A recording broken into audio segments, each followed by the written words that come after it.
It's about that time. Pre-record on my count. 7, 6, 5, 4.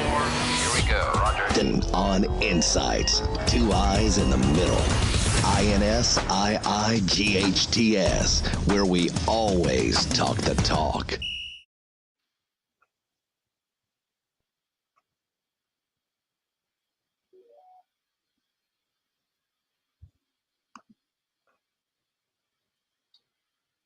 Mother's Day special from Insights. Hey, happy Mother's Day. We hope everybody had a great time. We have a special coming to you. Very special show today. But first, I want to introduce Rick. No trick. Rick. No trick. Rick. No trick. Rick Brown from downtown, where he would shoot those jumpers all over town. Welcome. Clank, clank, Famous clank.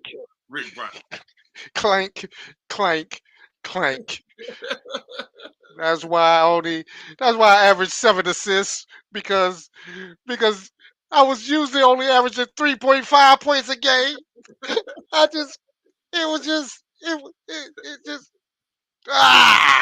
What's up, Coach? What's happening, my brother? You the man with the plan in both hands. He tells the land because that's Rick. You always Oh my goodness! Plan. That's him. That's Rick. You on fire! Fire! Oh my goodness! Fire! Wow! I'm If you loving didn't this. know, you'll find out. Man, I had a great weekend. I ain't talking about a good weekend. Man, I had an absolute great weekend. Not all because it was Mother's Day, even though that was part of it. Man, I went to my 50-year classroom, my high school class reunion. 50 years ago. And that's what you see up there in the corner, Merritt Island High School. After I left Merritt Island and went back to class reunion, Rick, man, they showed me so much love. Rick, I can't begin to tell you. It was probably 160 of us who came back. Wow. I hadn't been back to class reunion in over 30 years. And when I walked in the door, they were like, I hadn't even got in. I walked in the lobby and they were yelling, talking about, Mickey, Mickey, Mickey. They were running over to me, hugging me. Man, they were showing me so much love. They have followed my career at FAMU. Some of them had bought the book, Freshman. They were talking about when am I going to do the sequel? We know about Insights. We've been following you on Facebook. We keep up with you. Wow. I had people saying, at least we had one person out of our class that's famous. Mickey Clayton is famous. Now, I remember we had Clint Hurdle, the baseball coach from Merritt Island. We had Will Perdue, went in the NBA from Merritt Island, Waldo Williams, Leon Bright, and they carrying on about me. Wow. Man, they showed me so much love. Rick, man. Rick. Rick.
Wow.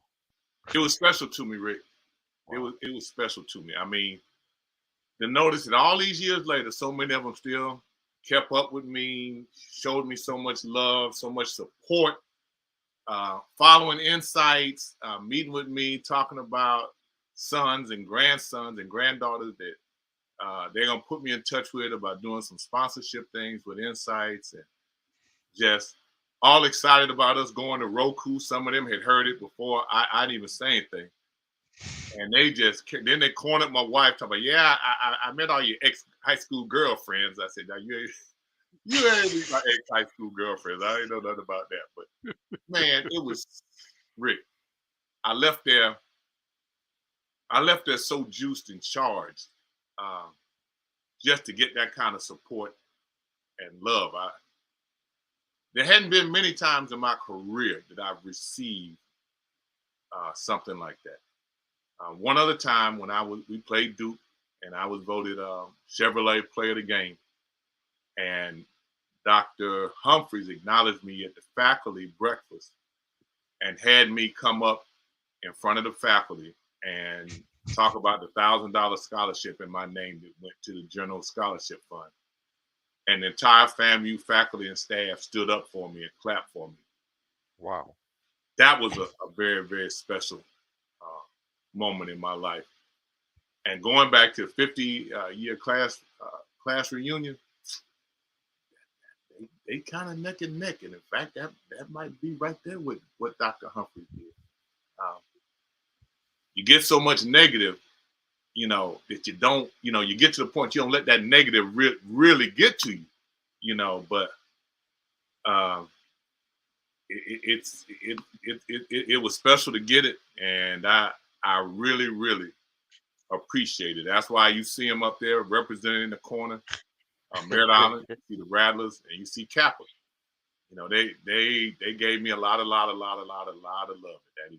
So shout out to the Mustangs. I'm sorry I was only there for Saturday night. 50-year class reunion was supposed to have been last year in 2021, but it got canceled due to COVID. And then the class of 22, the class of 72, they're having their 50-year reunion, and all of those are the students I went to school with too, and they're asking me if I'm gonna come back, because they want to see me. So they mad you didn't come Friday, and they were looking for you, and you didn't come. So, man, it was special, Rick. It was special, and I Awesome. I had to share. I just had to share that. When people support you and show you love like that, it helps, Rick. It helps. That's good, Coach. And to see people who you haven't seen maybe in 50 years, some of them back then that you probably didn't even mess with, but it's funny how the stuff that we used to, that was very important to us in high school, 50 years later, it doesn't matter anymore. And how being together, the camaraderie, and the love shown. I mean, of course, I'm biased and I couldn't think of anyone more deserving, but still, to see it happening, that's just pretty awesome, man. So, hats off to you. Way to go, Merritt Island. I'll give you props, Mi. Much props to the Mustangs. Oh, Much props. That's well, all right, we Coach. really do appreciate that from the Mustangs. You know how they show a lot of love, and if you looked at it, there was two faces of dark complexion. Yeah, I kind of noticed that it was kind of bright up in there. And that's none of my classmates of color were there. Hmm. But it's okay. But that's just kind of how they were. They a lot of time they didn't really see color. And at the time I went to Merritt Island, it was right when it was integration. Right, right. And man, back in the days, you had fights. You didn't shoot people, you didn't stab people, you had fights. And there were a lot of racial tension going on and stuff going on. So it was really a rough time. And a lot of them, that were there, they asked me about my dad because he was a history teacher and basketball coach. And one guy in particular was talking about my dad, and I let him know that he had passed. And he just stopped mid-sentence. He said, Coach, I don't know what to say after that. And I'm like, there's really nothing to say. I mean, unless you were able to do something to keep him from dying. But other than that, I understand. And if that's the case, you made it. Keep that to yourself. Right. And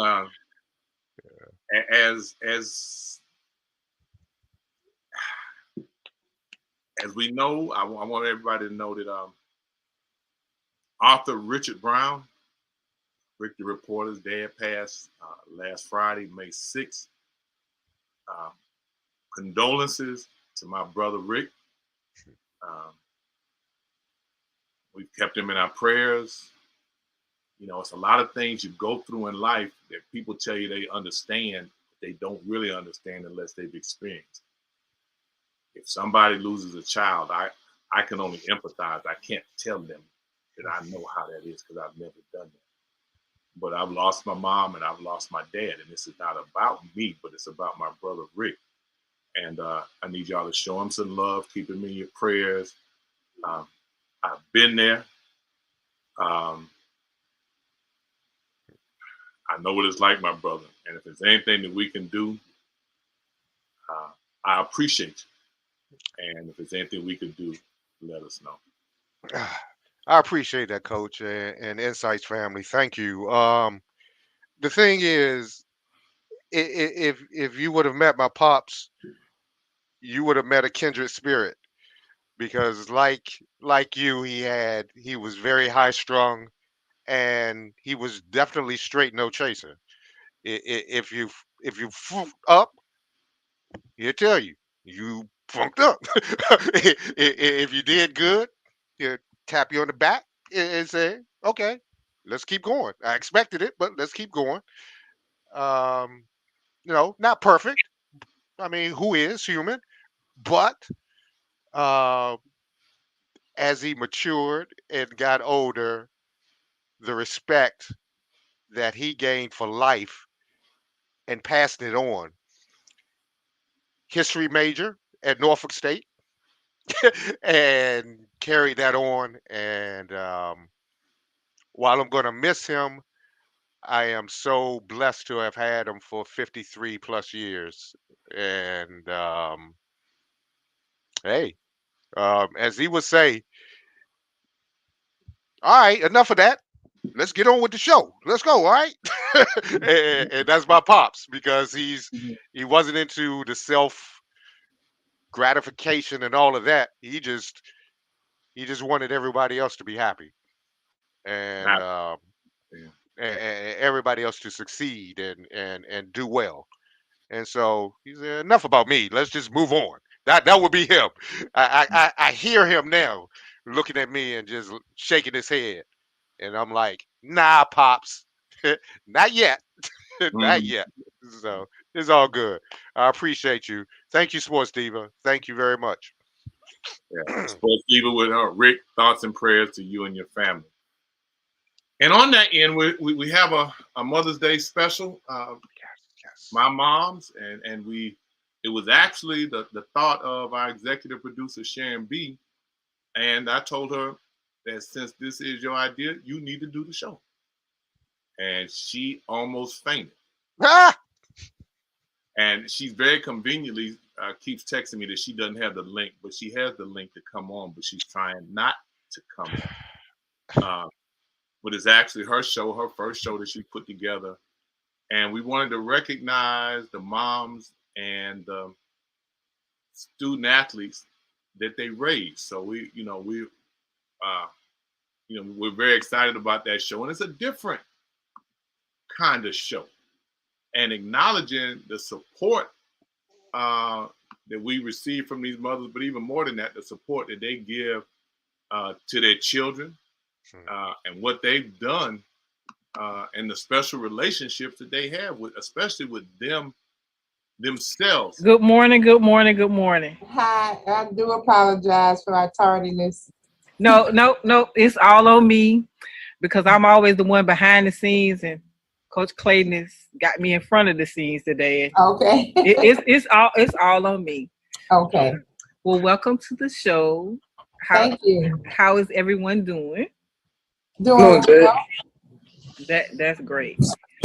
First of all, I was telling your son, I just remember him as the shy kid at Florida High, and he's grown up so well. You did a great job with him. Thank He you. always speaks when he sees you, well mannered. Thank you. What age did you realize that Jalen was going to be a great athlete and great basketball player? He started very young, playing at the rec center in Quincy. He needed to be 5, but he was 4. And he was able to, the rec department, they told him, they said, well, if he can make a shot, he can play on the team. So at 4, he hit a 3-pointer.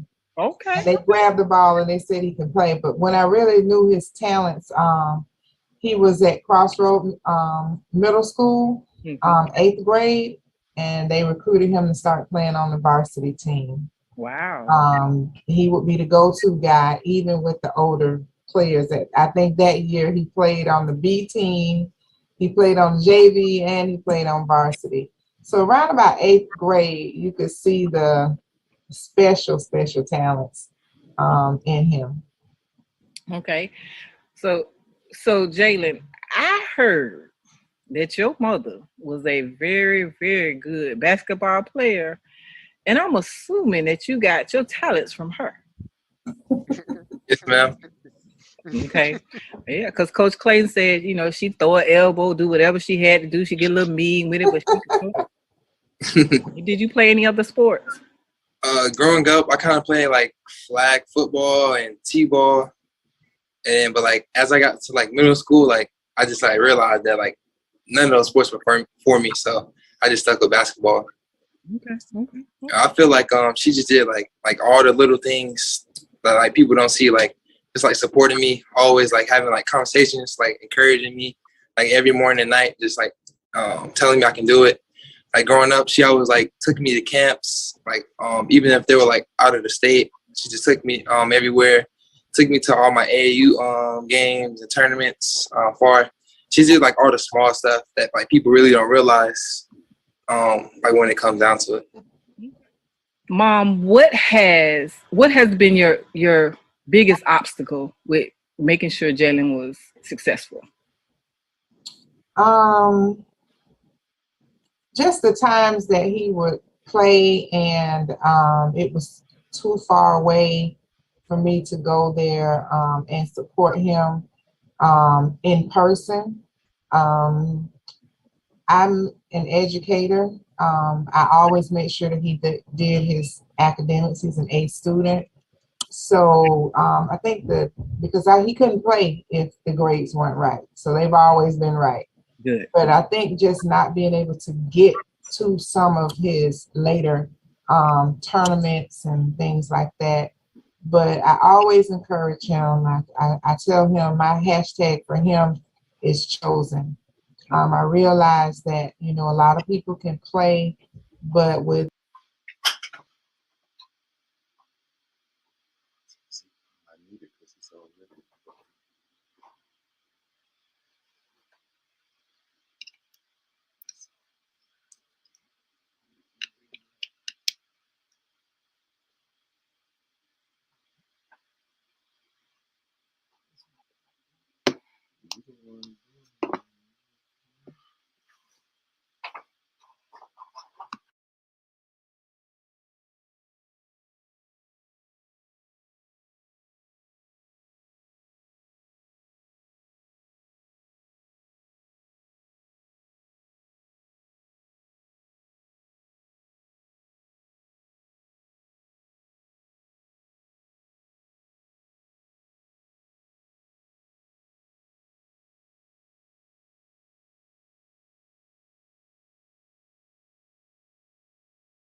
Rick, Yo, yo, yo, yo, yo. I think your my executive producer sabotaged this so that her stuff won't be on. You know, that that that behind the scenes executive producer. I think she works very hard to stay behind the scenes, and once her show comes on, then we start buffering, going well until that point.